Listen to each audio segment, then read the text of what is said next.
Je vous ai parlé tout à l'heure de la version du Hezbollah. Et donc, le Hezbollah a envoyé des salves de missiles, de roquettes et de drones. Vous voyez? Monsieur Bénia et ses troupes nous ont dit uniquement qu'ils ont envoyé des drones. Et là, mesdames et messieurs, laissez-moi vous donner en détail ce que le Hezbollah dit. Partagez la vidéo dans tous les groupes possibles. Continuez à vous abonner sur ma chaîne YouTube Kanteji Visionnaire le vrai si ce n'est pas encore fait. Et je vous invite à activer la cloche de notification pour ne plus rater mes émissions. Partagez la vidéo, c'est pour la bonne information et effectivement, c'est pour le bon décortiquage. Je vous ai dit que ça a commencé hier. Eux, ils ont donné l'information juste ce qui s'est passé aujourd'hui. Et écoutez ce que le Hezbollah dit. Ça s'est passé hier.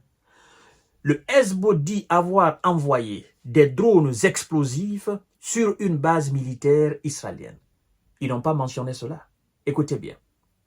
Le Hezbollah libanais a dit avoir envoyé des drones explosifs sur une base militaire de défense anti-aérienne de M. Bénia dans le centre du pays, près de la ville de Hadera, peu après avoir annoncé une frappe de missiles dans le nord du pays. Et ce qui a été envoyé dans cette base, n'est-ce pas, aérienne, de M. Bénia, c'est que ça fait, ils n'ont pas encore révélé cela. Ah, l'armée de l'air de M. Bénia n'a pas encore révélé ce qui s'est passé. Ça n'a rien à voir avec ce qui s'est passé la fois dernière. Les dégâts que ça a causé, ils n'ont pas révélé cela. Mais nous savons par expérience que quand ils cachent des informations, c'est parce que ça fait énormément mal.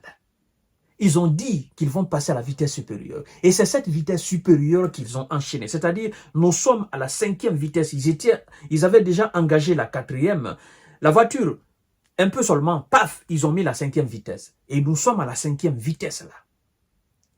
Donc, mesdames et messieurs et mesdemoiselles, cette base aérienne de l'armée de l'air de M. Bénia a été touchée. Et les dégâts qui ont été causés là, c'est Dieu seul qui sait. Je passe à la deuxième information, effectivement, du Hezbollah. Alors, le Hezbollah annonce avoir lancé des roquettes sur la région de Haïfa dans le nord d'Israël. Ça, c'est la région de Haïfa. L'autre, c'était Hadara, au centre.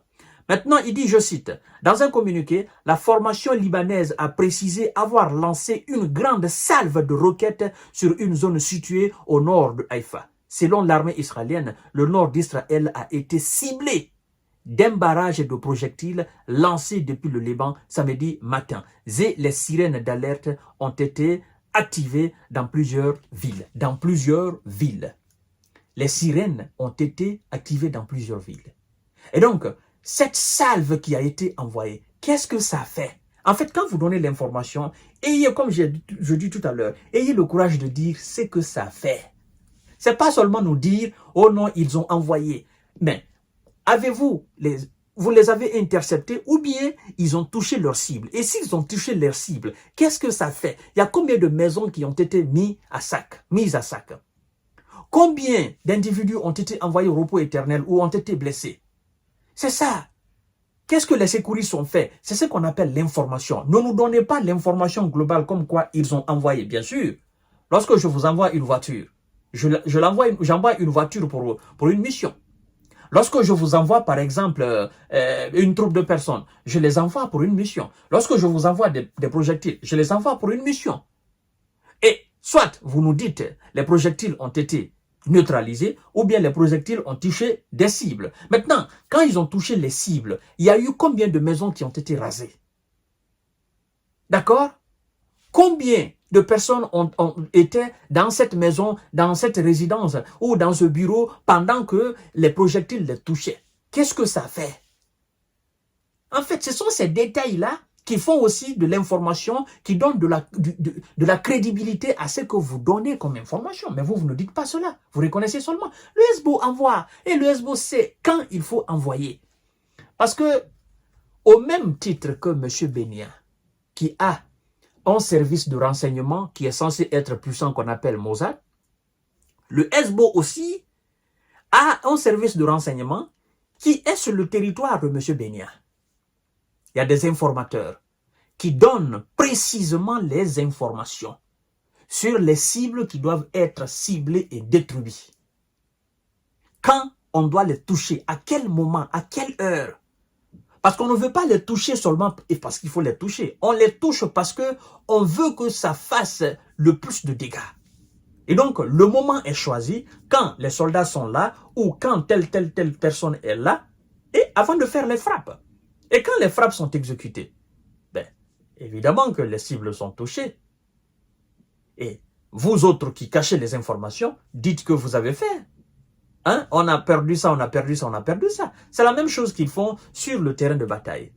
Ils nous disent non, c'est le 19e soldat qui vient d'être envoyé au repos éternel. Mais c'est faux, carrément.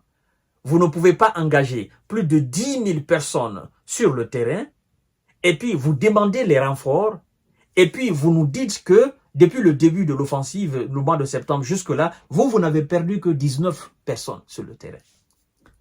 C'est une mauvaise foi, mesdames et messieurs. Et donc, le SBO est passé à la vitesse supérieure, mesdames et messieurs, à la vitesse supérieure. Et c'est devenu alarmant pour M. Benyamin. C'est devenu vraiment difficile à gérer. Lui qui est déjà même contesté dans son pays, parce que, croyez-moi, le nord de l'Israël, les habitants contestent, mais d'une façon indescriptible, M. Benyamin. Parce qu'ils disent que c'est à cause de M. Benyamin, eux ne sont pas aujourd'hui dans leur maison.